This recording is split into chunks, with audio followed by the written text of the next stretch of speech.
Di video kali ini saya akan mengungkap data dan fakta kelebihan dan kekurangan dari ternak ayam kampung, ternak ayam pedaging, dan ternak ayam petelur. Simak video ini sampai habis dan saya akan memberikan rekomendasi buat sampean ternak mana yang paling untung. Oke bosku.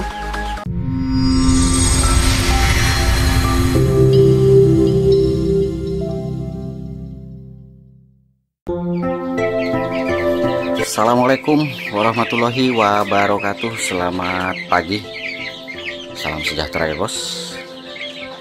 Balik lagi bersama saya di sini, SEO Bakal Peternak, dan di video kali ini kita akan mengulik mana yang lebih untung, ternak ayam kampung kah, ternak ayam pedaging kah, atau layar petelur ya. Apa saja kelebihan dan kekurangannya, dan simak video ini sampai akhir, maka saya akan memberikan rekomendasi buat sampean kira-kira ternak mana yang paling untung. Oke bosku, untuk itu jangan lupa like video ini sekiranya bermanfaat, dan jangan lupa di share ke rekan peternak yang lain agar mereka juga tahu apa yang kita tahu.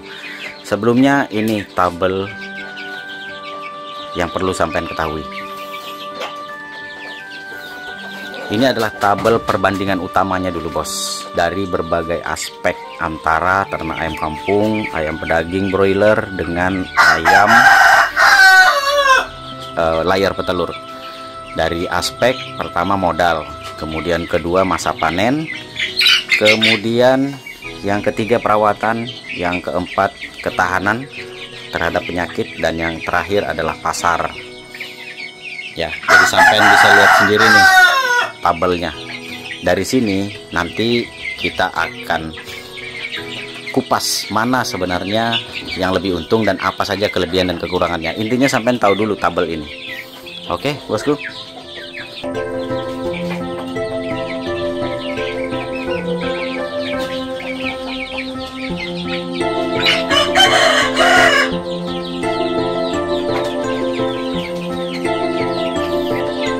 Kita akan ulas dulu kelebihan dan kekurangan dari masing-masing jenis ayam kampung, ayam pedaging, atau ayam layar petelur.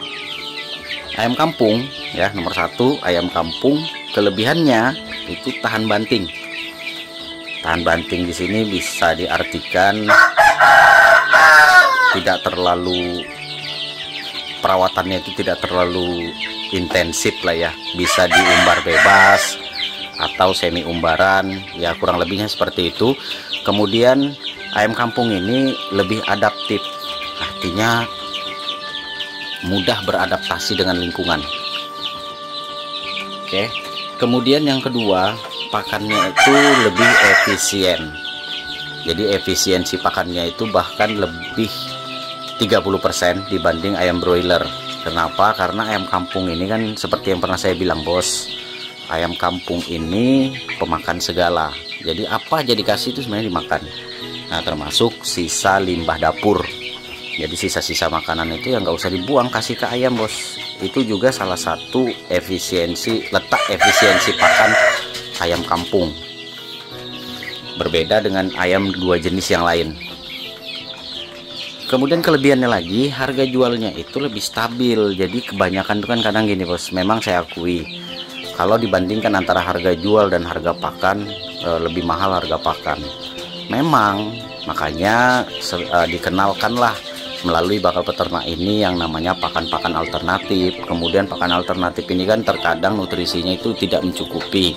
Bagaimana metodenya supaya nutrisinya cukup? Ya salah satunya adalah dengan difermentasi. Nah, itu salah satunya bos, untuk meningkatkan efisiensi pakan. Jadi harga jual ayam kampung ini lebih stabil. Kenapa? Karena permintaannya cukup tinggi, terutama untuk warung-warung makan tradisional. Kemudian ayam kampung ini memiliki manfaat ganda. Jadi bisa diambil daging, juga bisa diambil telur. Bahkan di beberapa kios itu ada yang tidak pernah pre jual ayam kampung, telur ayam kampung. Biasanya terutama di kios-kios depot-depot jamu ya, kios-kios atau warung-warung dagang campuran itu biasanya juga tidak lupa untuk menjual telur ayam kampung. Nah, tapi dibalik kelebihannya itu ada kekurangannya bos, ayam kampung ini. Pertama, pertumbuhannya lambat, membutuhkan waktu 4-6 bulan. Jadi kalau ada untuk mencapai bobot 1 kilo sampai 1,5 kilo itu butuh waktu itu 4-6 bulan. Jadi kalau ada slogan-slogan atau ada sosial media yang mengungkap bahwa ini tips rahasia kenapa ayam saya 2 bulan 3 minggu bisa bobotnya 1 kilo up, oh itu omong kosong tuh bos, itu nggak mungkin tuh. Jadi tipu-tipu aja itu bos, nggak ada itu umur 2 bulan 3 minggu itu bobotnya 1 up, itu nggak ada itu, kecuali kalau dia punya genetik seperti kayak ayam joper, ayam KUB, ayam sensi, wah percaya saya. Tapi kalau ayam kampung asli nggak mungkin lah bos, nggak mungkin. Saya mau beri contoh kah, ini ayam saya 2 bulan nih bos, ini 2 bulan, ini paling bobotnya paling 5-6 on ini. Dan ini pun sudah bukan ayam kampung asli, ini sudah persilangan nih bos. Tuh sampai lihat, oh, besar-besar kan bos. Tuh, ini 2 bulan ini. Ini pun saya tidak berani jamin dalam 2 bulan 3 minggu bobotnya 1,2, itu nggak mungkin. Kenapa nggak semudah itu bos? Kalau untuk ayam kampung, bobot pertumbuhannya lambat. Selanjutnya produksi telurnya rendah. Jadi kalau sampai mau targetnya telur itu agak berat. Kalau ayam kampung asli loh ya. Tapi kalau KUB masih mending. Kemudian ayam-ayam sekelas Elba itu nggak saya masukkan sebagai ternak ayam kampung itu, karena itu ayam luar itu bos. Kemudian selalu butuh ruang lebih. Jadi kalau seumpamanya sampai menggunakan sistem umbaran atau semi umbaran, dia butuh ruang lebih. Tetapi dalam hal ini saya memprioritaskan untuk pembuatan kandang atau penempatan, mengatur kepadatan itu untuk per 1 meter persegi itu hanya untuk 4-5 ekor ayam aja bos, jangan terlalu padat. Nah, ternak ayam kampung ini cocok untuk pemula dengan modal terbatas. Jadi buat sampai yang pemula, kelas pelajar, kelas modal kecil seperti kayak saya ya kan, yang skala rumahan, modalnya kecil-kecilan, kapasitas 100-200 ekor. Ya ini cocok bos buat kita bos. Jadi nggak perlu terlalu terbebani dengan modal dan biaya pakan. Nah ini, jadi itulah kelebihannya ternak ayam kampung. Kemudian daerah ruralnya dengan lahan yang luas, daerah umbaran ini biasanya kalau seumpamanya sampai ada tanah lapang atau mungkin di dekat kebun itu bisa diumbar. Nah jadi buat sampai yang mau ternak ini sangat minim resiko, jadi resikonya kecil, ini nggak usah khawatir untuk ternak ayam kampung. Jadi buat kita yang pemula, yang buat sampean pemula mau belajar ternak ayam atau ngerumat ayam, ya ternak ayam kampung inilah wadahnya belajar. Oke, kemudian yang kedua, ayam pedaging.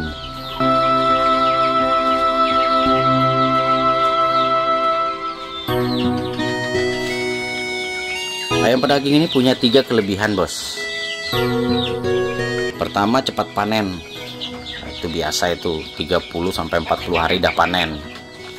Ya, sudah bisa mencapai bobot 1,4 sampai dengan 1,8 per ekornya. Itu biasa karena memang pengaruh genetiknya itu sudah biasa, sudah wajar kalau seperti itu. Pertumbuhan cepat, bobot cepat itu biasa karena memang tujuannya adalah daging. Kemudian efisiensi pakannya untuk FCR 1,6-1,8 itu per kilogram per 1,6-nya itu sama dengan 1 kilogram daging. Oke. Kemudian yang terakhir, pasar massal, permintaan restoran, kios daging lebih stabil. Jadi contoh nih, kita mau cari ayam, nah, kalau di pasar identiknya kalau orang cari ayam pasti yang ditunjukkan adalah ayam potong. Nggak ada itu, oh saya mau beli ayam gitu kan, nah, pasti yang ditunjukin tuh ayam potong bos. Kecuali kalau kita ngomongnya lebih spesifik, saya mau cari ayam kampung. Kenapa? Karena identik pasar namanya itu, kalau saya bilangnya seperti itu. Ya contoh lah, kalau kita beli air mineral, kita mintanya air mineral yang dikasihnya Aqua, jadi semua merek disebut dengan Aqua. Jadi kurang lebih lah ayam potong itu seperti itu bos. identik pasar. Nah, tetapi kekurangannya itu rentan stres atau penyakit, butuh vaksin dan antibiotik secara intensif.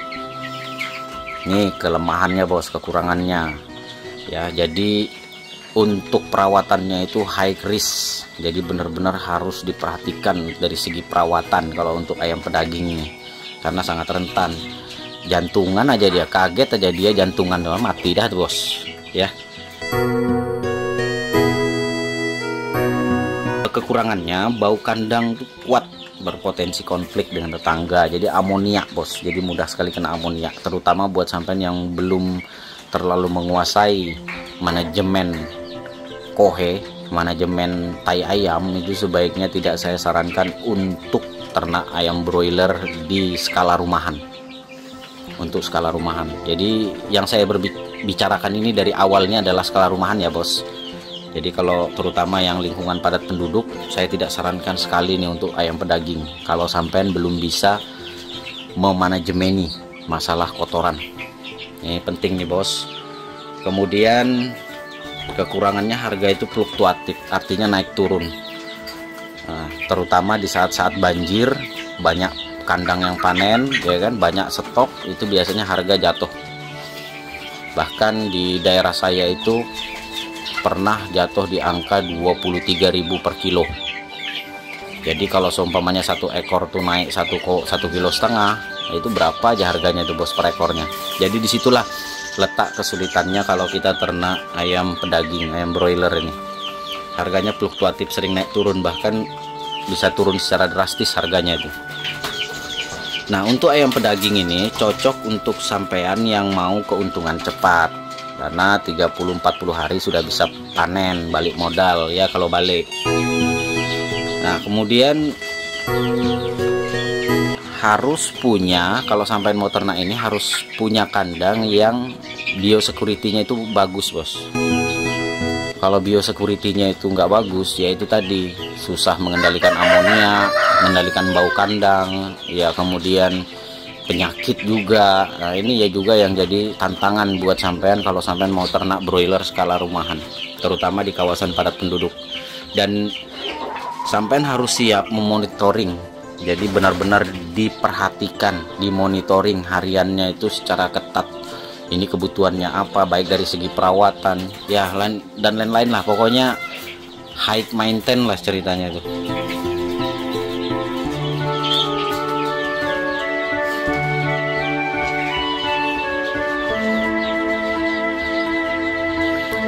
Nah, terakhir ayam petelur atau biasa disebut layer. Nah, ayam jenis ini itu punya kelebihan bos. Pertama, kita sebagai peternak itu bisa mendapatkan pendapatan harian, karena setiap hari kalau sudah berproduksi itu kita bisa jual telur setiap hari. Ini contoh sampean di rumah ya, ini skala rumahan ya, sampean ternak ayam layer ini menggunakan kandang baterai, ternak 10 ekor ya. Nah, 10 ekor artinya sampean bisa mendapatkan minimal itu 8 butir per hari atau 7 butir, atau syukur-syukur bisa dapat full semua nelor, bisa dapat 10 butir. Nah, 10 butir ini sampean kumpulkan genap 5 hari atau 1 minggu, sampean sudah bisa jual ke kios-kios atau warung-warung ya, jualnya per piring lah, atau bisa dagang itu 1 rak piring seperti itu ya, rak telur. Kalau bisa dagang 2 rak telur per ya mungkin 5 hari atau mungkin 1 minggu, nah itu sudah ada nilai dan harganya tuh bos. Karena rasanya kemarin saya baru beli ini di daerah saya, kemarin saya baru beli itu harga 1 piring telur itu seperti itu harganya 70.000. Isinya berapa tuh ya, isinya 1, 2, 3, 4, 5, 6 kali 5 30. Itu harganya 70, saya beli baru berapa hari yang lalu. Jadi itu jadi sumber penghasilan buat kita bos, dan itu setiap hari selama kurun waktu 1 sampai 2 tahun. Kemudian harga telur ini juga lebih stabil, seturun-turunnya itu nggak pernah anjlok. Kalau saya biasanya kalau beli telur eceran itu dapatnya itu 5.000 dapat 2, berarti 2.500. Kalau kita ngecer ke kios atau warung dapatlah harga 2.000. Nah, harga 2.000 kalau kita bisa panen 10 butir per hari, berarti kita dapat 20.000 dah per hari itu. Ya, 20.000 per hari. Kalau dikali setahun 365 hari, dapatlah 7 juta kurang lebih. Ya, itu dari telur aja.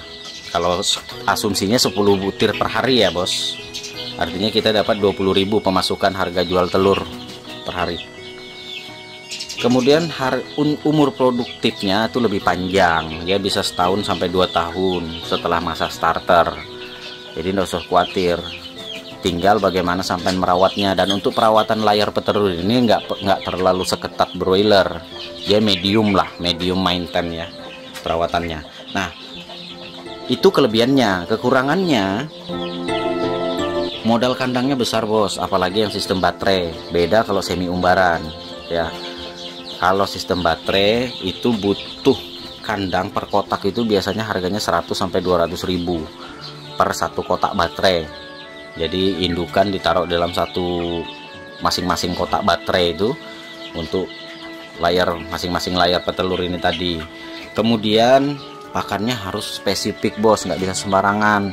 Jangan layar petelur dikasih dedak fermentasi ya, nggak bisa, macet nelornya bos. Harga pakannya ini cenderung lebih mahal. Kenapa? Karena cerewet ya, lebih cerewet dia. Kemudian lagi jeleknya nih, kalau seumpamanya sampai tidak menerapkan biosecurity yang ketat, itu bau parfum aja bikin layar petelur ini stres. Ini satu catatan buat sampean. Jadi kalau ada teman sampean yang wangi-wangi, habis wangi-wangian, larang dulu main ke kandang, terutama kalau ada kandang ayam petelur sampean. Itu otomatis tuh bos, hari ini nyium wangi-wangian tuh besok itu macet semua nelornya tuh. Itu kelemahannya. Kemudian terakhir kekurangannya itu sulit jual upkir. Jadi begitu sudah upkir, ayamnya sudah tua, itu sulit jual dagingnya bos, sulit jual daging. Nah, metode seperti ini itu cocok buat sampean yang fokus mau pendapatan harian. Setiap hari jual telur, setiap hari ada penghasilan walaupun sedikit ya kan. Nah, itu cocok buat sampean nih kalau sampean memang minatnya seperti itu. Kemudian punya pasar tetap, jadi pasar tuh nggak susah nyarinya. Sampean cuman buat pendekatan dengan kios-kios atau warung-warung, itu sampean sudah bisa punya pelanggan ya nggak susah lah untuk cari pasar. Nah, jadi ini diperuntukkan buat sampean yang betul-betul siap merawat ayam dalam jangka panjang. Kenapa? Karena memang masa produksinya itu lama bos. Jadi nggak bisa sampean ternaknya itu sak maunya sampean kalau untuk layar petelur. Jadi harus betul-betul meluangkan waktu untuk merawat ayam ini secara jangka panjang. Dia nggak bisa makan sekali sehari. Kalau ayam kampung masih bisa lah. Oke. Nah, jadi pertanyaannya, mana yang jadi pilihan terbaik? Ya, sebenarnya semua bisa bos, semua bisa. Cuman kan ini berdasarkan dari kemampuan dulu, dari siapa sih kita, profil kita maunya apa ya kan, berdasarkan dari kapasitas kita. Nah, yang pertama, untuk pemula modal minim itu bagusnya ayam kampung karena risiko kecil, belajarnya itu lebih natural, lebih alami. Belajar membesarkan DOC, merawat DOC, kemudian mengurus ayam pembesaran, mengurus indukan, itu lebih kecil resikonya. Resikonya paling setahun 2 kali wabah virus. Iya, kalau daerah kita kena, kalau enggak aman berarti. Tapi salah satu metode perawatan di bakal peternak, insya Allah kandang sampean aman bos ya. Saya biasanya menerapkan sistem pengasapan seperti itu. Tuh insya Allah aman lah kandang sampean kalau rutin pengasapan. Kalau buat sampean yang modalnya kecil, masih tahap belajar, sebaiknya ternak ayam kampung aja dulu. Kemudian yang kedua, untuk yang butuh uang cepat, perputaran cepat ya, cash flow-nya itu lebih cepat. Nah, sebaiknya sampean ternaknya broiler karena panennya lebih cepat, 30-40 hari uang kembali ya kan, modal kembali. Tetapi catatannya, pastikan sampean sudah punya pembeli sebelum mulai. Jadi sudah ada kontrak-kontrak setengah jadi lah ya kan. Bos, aku mau ternak broiler, sampean siap beli nggak, siap nampung nggak? Nah itu ada bahasa-bahasa seperti itu. Kemudian yang ketiga, kalau sampean mau pendapatan yang rutin, ya ternaknya layer, petelur, karena setiap hari bisa panen telur. Oke. Nah tetapi apapun dari keputusan sampean dalam beternak, dari ketiga jenis yang sudah saya sebutkan ini, saya cuma mau mengingatkan satu, bos. Buat sampean yang mau ternak pedaging atau broiler, sebaiknya jangan terlalu cepat tergiur dengan hasil yang cepat panen jika lingkungannya padat penduduk. Yaitu tadi konsekuensi sosialnya, sampean hidup bertetangga. Kalau padat penduduk, kemudian sampean juga skill sampean mengelola kotoran hewan itu masih minim, sebaiknya jangan. Nah, ini yang perlu memang saya ingatkan jauh-jauh hari. Kemudian untuk layer, hindari kandang atau pembuatan kandang itu yang dekat dengan jalan rame, karena ayam petelur ini sangat sensitif dengan kebisingan. Ya, kebisingan, bau-bauan itu sensitif sekali. Kemudian untuk ayam kampung, waspada predator. Predator ini banyak, bos. Ada kucing, ada tikus, ada biawak, ular, dan terutama yang paling berbahaya itu adalah predator kaki dua. Ini yang bahaya nih, bos. Kalau kaki dua ini kandang pun dibongkarnya, bos. Pagar tinggi pun dipanjatnya, ya kan? Kesimpulannya, ayam kampung ini investasi kita jauh lebih aman dan alami, ya, cocok untuk jangka panjang. Jadi kembali lagi, kalau sampean sekelas pelajar atau mungkin sekelas yang belum punya penghasilan tetap, ya sebaiknya ternak ayam kampung. Selain tidak terlalu menyita waktu, ya yang pasti modalnya kecil, resikonya kecil. Kemudian broiler, resikonya tinggi tapi high returnnya itu, kembalinya itu lebih cepat, ya kan. Tetapi satu kelemahannya, butuh skill dalam memanajemen perawatan. Jadi harus punya skill kita untuk menangani perawatannya. Kemudian untuk layer, cash flow-nya ini konsisten, tapi butuh kesabaran ekstra. Karena apa? Salah pakan macet, salah biosecurity macet itu. Jadi harus banyak-banyak sabar, bos. Kalau mau mulai ayam kampung, ya, jadi versi bakal beternak, sebaiknya sampean kalau mau aman, sebaiknya ternak ayam kampung saja. Tidak terlalu banyak drama-drama Koreanya, ya, drama pengen ini harus itu, nggak ada, bos. Kalau ayam kampung ini pokoknya sudah duralek, tahan banting, ya kan. Tinggal bagaimana kita memanfaatkan apa yang kita punya untuk bisa menjalankan sebuah peternakan skala rumahan seperti ini. Seperti ini nih, bos. Saya 2 bulan hampir 100 ekor dah, dimulai dari 11 ekor aja. Dari 11 ekor aja, bos. Cuman modal mesin tetas, modal indukan-indukan, ya kan. Hampir 100 ekor dah populasi, baru 2 bulan nih, bos, ya kan. Nah ini ada 6, sini ada 7. Nah dalam sini ada 40-an ekor, banyak nih di dalam nih, bos. Nah itu. Nah belum yang di sana masih masa brooding, belum yang di mesin tetas lagi tuh, bos, ya kan. Modal kecil aja bikin mesin tetas habis 1 juta. Beli kayu-kayu yang begini, ngandalkan limbah. Yang seperti ini saya ngandalkan limbah aja nih. Saya beli rengnya aja 8.000 seikat nih, bos. Tuh jadi kandang, ya kan. Terus yang begitu itu murah aja, bos. Limbah-limbah aja, limbah-limbah di pemotongan kayu itu. Oke. Nah tapi di video berikutnya saya akan mengulas sistem hybrid. Apa itu sistem hybrid? Peternakan sistem hybrid ini yang bisa membuat sampean itu berpenghasilan 2-3 kali lipat. Ya, saya tidak akan jelaskan di video ini, tapi nanti akan saya buatkan satu video khusus yang membahas tentang bagaimana ternak itu bisa untung 2-3 kali lipat dengan menggunakan sistem hybrid. Oke, bosku. Jadi selamat memilih. Pilihlah yang bijak, pilihlah yang lebih aman dan tidak banyak drama. Sekian dari Bakal Peternak kali ini. Sampai jumpa di video-video berikutnya. Assalamualaikum warahmatullahi wabarakatuh. Salam sukses dari bakal peternak. Santuy cok, santuy.